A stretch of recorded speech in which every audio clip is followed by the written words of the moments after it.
Hello मित्रांनो, आज आपण करणार आहोत बटाट्याची चटणी. तर नॉर्मली घरामध्ये आपल्या सगळेच सण करतात महाराष्ट्रामध्ये. पण सगळ्यांची घरांची वेगवेगळी पद्धत असते. तर कढाईमध्ये तेल घ्यायचं आहे, त्याच्यामध्ये टाकायचं आहे जिरे, मोहरी, कढीपत्ता, बारीक चिरलेला कांदा आणि हिरवी मिरची आणि लसणाची पेस्ट आणि चांगलं त्याला असं परतून घ्यायचं आहे. परतून झाल्यानंतर त्याच्यामध्ये टाकायचं आहे आपल्याला हळदी थोडी रंगासाठी आणि त्यालाही चांगलं परतून घ्यायचं आहे.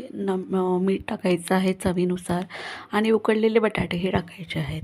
माझ्याकडे आज होता पुरी भाजीचा बेत, त्याच्यामुळे मी आज इथे बटाट्याची चटणी आणि पुरी बनवली होती. पण तुम्ही ही चटणी वड्यांसाठी यूज करू शकता, वडापावसाठी पण ही चटणी तुम्ही यूज करू शकता. अगदी खूप अशी चविष्ट झाली होती. आणि व्हिडिओ आवडल्यास माझ्या चॅनलला प्लीज सबस्क्राईब करा. तुमच्या सपोर्टची मला खूप जास्त गरज आहे. आणि व्हिडिओ आवडल्यास नक्की सबस्क्राईब करा. तर इथे बटाट्याची भाजी झालेली आहे आणि इथे